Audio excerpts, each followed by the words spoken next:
We're here at Basici Beach. Basici is one of several small suburbs or townships on the coast to the south of Budva. Now, Budva is a larger city and a popular tourist stop as it is a short excursion from Kotor. And Kotor is a very popular cruise destination. Anyway, we didn't go through Budva because we took the death road over the mountains instead, which dropped us out to the south. So we decided we're not going to backtrack north to Budva this time through. Also, much of the coastline south of Budva is dominated with these private coastal resorts.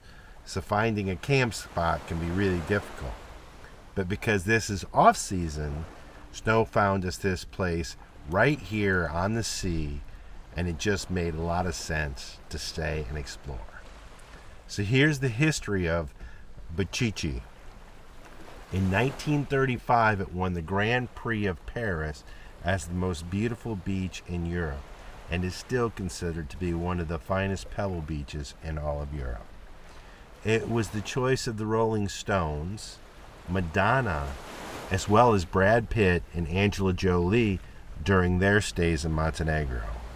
And now it's our turn to gaze at the hypnotic Adriatic Sea and to cruise along the beautiful beachfront on our new scooters and to take you with us.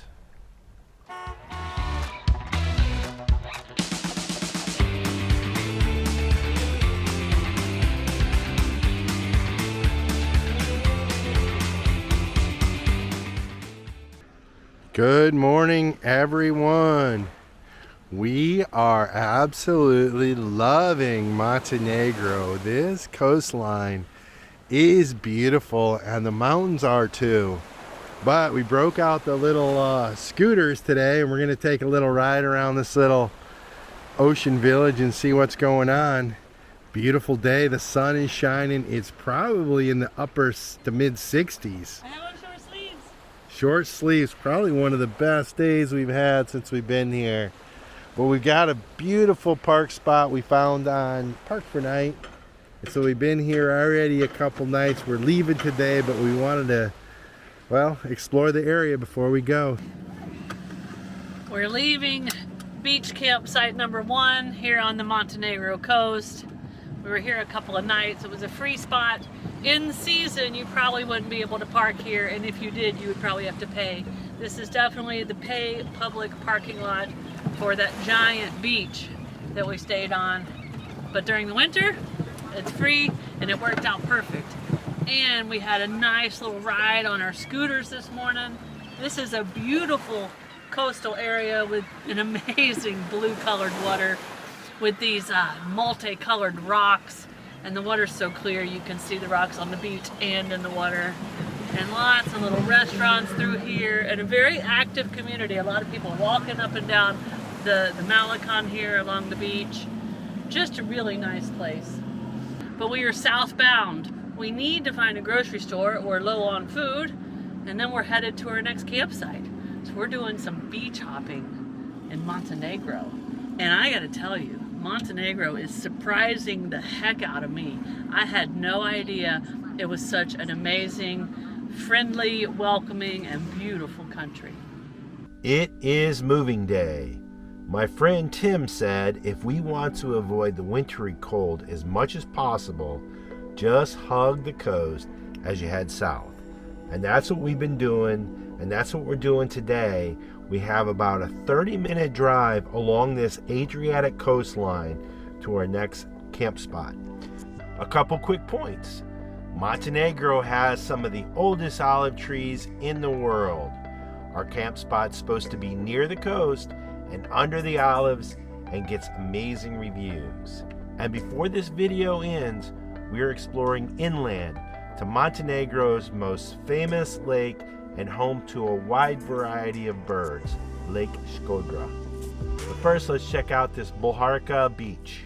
So we found a nice little, very comfortable campsite, a couple of 100 yards from the coast.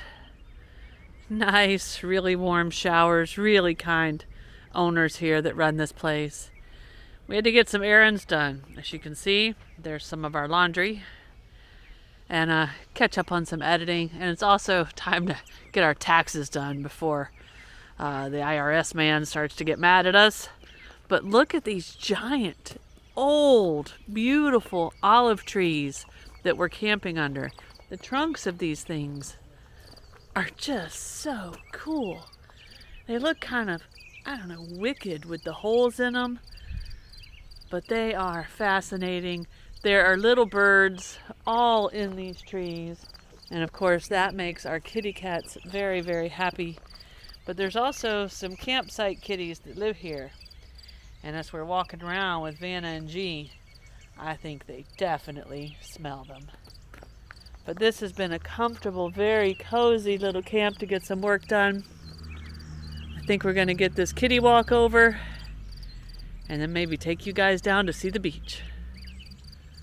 Mine's got the longer chin strap piece hanging out of the orange thing. Ooh,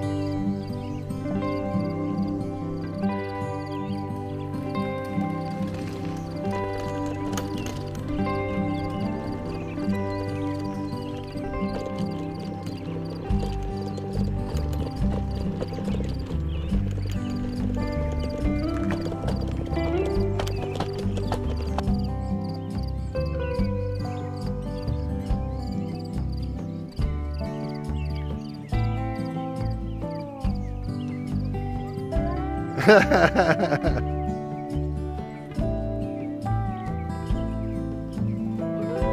go to the beach.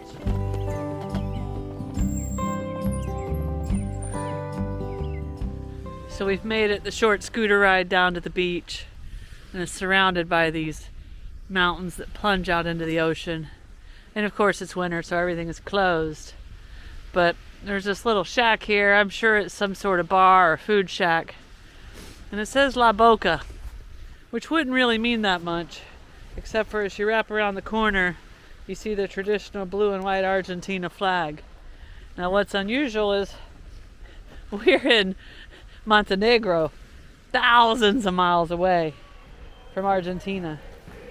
But Argentina is where me and Curt learned to love football, or soccer as we call it in the States. We were there in Buenos Aires during the World Cup. And you can see this graffiti on this building of one of the Argentina soccer gods, literally. And it's a little extreme, but I wanted to show it anyway. It looks like he's snorting some lines, but the lines are actually the white chalk off of the football field. So the Argentine love of football spans the world, not just the country of Argentina, right, Curt? Vamos Argentina, vamos Messi. What a beautiful beach. Hey darling, we could get out of town, see the beautiful world around, wanna see it now. Pack our bags and get in that car, leave a little note and we'll drive real far. Let's get out, we can leave this city, let's drive to the open air. Yeah, the countryside is so pretty, with the wind blowing in your hair. We can look back someday, baby, don't you understand that we only get one life? I wanna make it count, honey, come on now and take my hand. Hey darling, I love it when it's me and you, on the road with a couple of tunes in a car for two. Hey darling, you know we're gonna have a really good time, driving in the middle of the night when the stars are bright. Pack our bags and get in that car, leave a little note and we'll drive real far. Let's get out, we can leave this city, let's drive to the open air. Yeah, Every beach we've stopped at along this coast seems to have a different style, color, size, everything of pebbles. And this one has a variety. Big ones, little ones, teeny tiny ones. But they all have a very small wave through here. This sea is very calm compared to what we're used to at the Atlantic and especially the Pacific. It's really nice. All right, so we rode down to this beautiful beach, and what you need to know is that in the summertime, where we're walking and riding our bikes through here is actually a campsite, and it's closed for the winter, but you can still park here in the wintertime. There's just no services. We chose to stay up the road at the campsite because we needed Wi-Fi, and it's nice to have a hot shower without having to set it up in the van. So we're paying $15 a night at the campground, but just so you know, you could camp right here on this beach for free, and we may do that if we come back north through here. But we're going to take our short ride on our scooters back to our campsite. Good morning. We have left the little campground, and we are actually leaving the coast, and we are headed inland here in Montenegro to Lake Shkodra, I believe.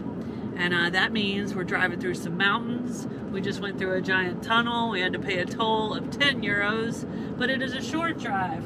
We're almost there. We're going to stop at the grocery store, and then we're going to try to find a campsite. And that's what's going on today, guys. We're looking for a big, giant lake.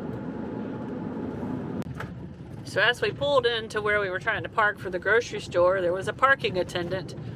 So we thought, but he waved us over, and he's more like the welcoming committee. He has showed us somewhere to park. He's told us something about free camping. So we're gonna pull in here, do our grocery shopping, and I think somewhere right here there is a visitor center. So we will figure out how to walk down to that and see what's the scoop here. But he is very kind.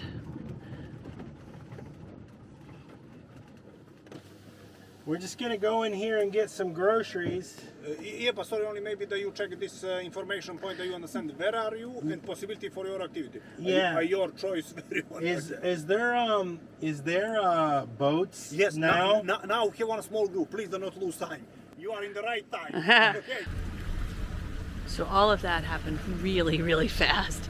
We thought we were pulling into the parking lot to buy some groceries. Next thing you know, literally 10 minutes later, we Got hustled into a boat ride. we're on a boat tour, guys, of this beautiful lake. And the selling point was bad weather is coming in tomorrow for the next at least week. And that is true. We do know that. So we jumped on the boat tour. We're going to look for some birds. We have a whole bunch of people here from Poland. They're on the boat with us. Let's go see this beautiful lake. So Tim was the one who told us to come here. And, well, Tim knows we love the nature, we love the mountains, we love the water, we love birds. He knows all that. Come around sunny And to he the said, left. this is a place that we have to go. Now, he described it to us, but what we've learned is no matter if you've seen it in a video or someone tells you about a place, you don't know until you get there.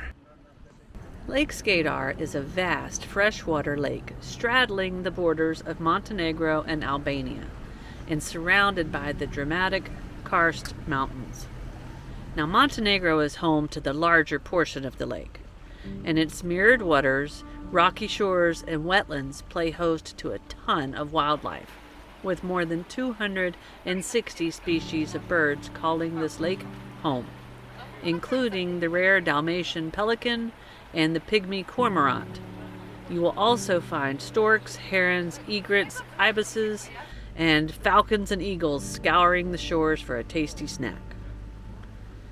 Home to some of the most celebrated panoramas in a country known for its wild and natural beauty, Lake Shkodra has been protected as a national park since 1983. In 1996, it was added to the world's list of wetlands of international importance. Montenegrins regard this area as their country's heart and soul. It's fed by the Maraca River and a series of underwater springs. The lake's circumference is 370 kilometers in the summer, but that grows to a massive 530 kilometers in the winter. On average, it is a 40 kilometer long, 10 kilometer wide lake, and it averages 8 meters deep. Although its deepest point is a spring, and it's a crypto depression, which means it's below sea level, and that area is more than 60 meters deep. It was here that the former Montenegrin royal family chose to summer, where Turkish invaders sought to conquer, and where some of the best wines and organic food in Montenegro can be found. Lake Shkodra boasts a rich and proud history.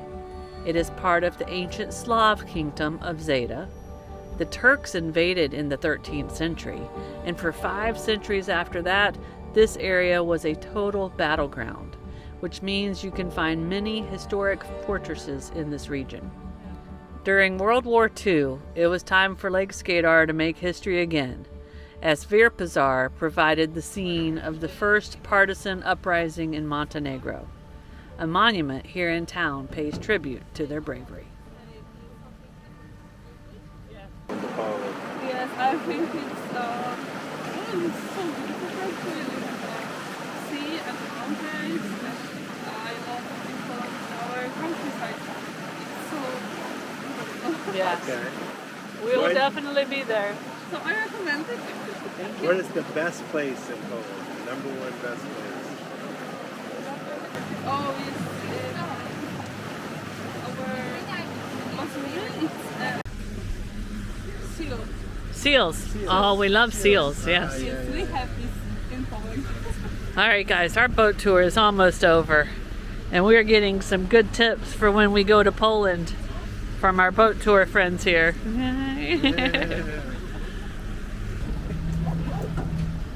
And it could not have worked out any better that the boat dock is right here. Whew. At the top of the stairs is our van. Ha, perfect.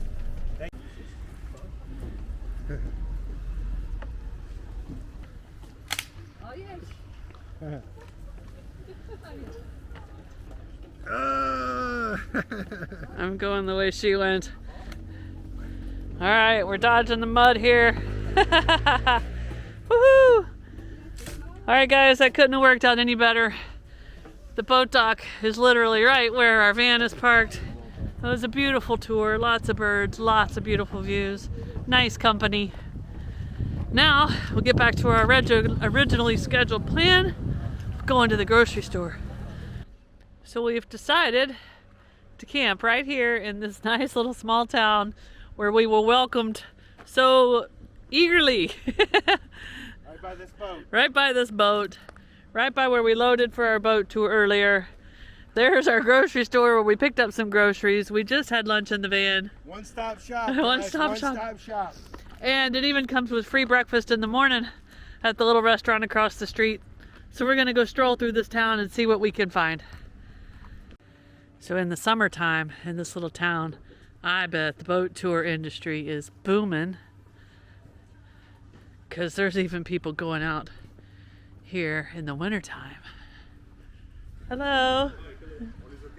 Everything is great, thank you. How do you say the name of this town? Virpazar. Virpazar. Thank you. Enjoy. Thank you. Thank you. You too. All right, guys, we are in the little town of Virpazar, and we're saying it right because the locals helped us. This is the restaurant where we'll get a free breakfast in the morning for taking the tour and camping here. What a fun little town. You ready, Curt, to go exploring? Oh, camper van. This is where we would get water if we needed it. And they might get to park here because they're shorter. It's on Overlander, and some people say they park right by the restaurant. Guy with the crazy head that I was telling you about. All right, we're on the lookout for more birds. Oh, hello.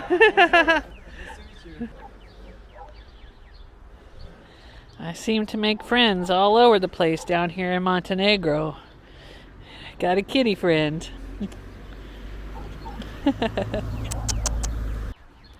From what we understand, we have not researched it yet, but we've seen several signs that are telling us we are in wine country.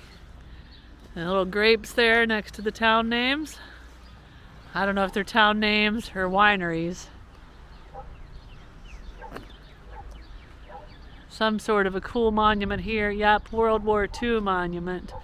I'm guessing from the dates, 1941 to 1945. And then here's a little puppy. The name of this settlement is a combination of the words vir, which means whirlpool, and pazar, which means market, a place where a trade is carried out. The first mention of vir appears in the 13th century, and then it starts to be called Vir Pazar in the 1800s, when the first houses began to be built here, and it started to kind of look like a little urban area. Now, due to its favorable geographical location, it has been a main trade center for centuries. In 1864, it had a customs house. In 1869, the town established a telephone connection with Rijeka and Cetinje, which was the capital at the time. In 1888, it was connected by road with Bar down on the coast, and in 1905 with Rijeka. In 1905, with the construction of the pier, it became the most important port on the whole lake. In 1908, the first Montenegrin railway was built on this route, and there's still a stop here today. In 1913, a water supply system was implemented for the settlement. And in 1959, with the electrification of the town and the public buildings being built, it became an official settlement with a harbor master's office, a post office, a telephone switchboard, a library, a bank, and a printing office. Now, after the earthquake of 1979, several buildings were built in the new part of Vir Pazar, where the railway stations, ambulance, and pharmacies now are. What a cool little historical town. So we've walked through the little downtown city square where there's bunches of restaurants. Looks like they've set up a little market, probably during tourist season or on Saturdays. And there's this nice stone walkway that goes out into these wetland reeds. So we're going to walk down here a little ways and see if we can find anything that lives up in this tall grass. Innovation of the Year award right here. This little park bench is a solar panel, and it's got little wireless charge pads on either side, and it's also got a little USB port. So You charge your phone right here sit while you're down, watching take a the break, and nature. charge your phone. Ooh. What a beautiful evening and what a fun time we had at this little lake spot. Tim, you were right on, buddy. This place is top notch. And I think there's even times of the year when there's more birding activity than there is right now based on migration and things like this. But how magical is that little kingfisher? And we saw him streak around a couple times, and man, I didn't know if I was going to be able to get a camera on him.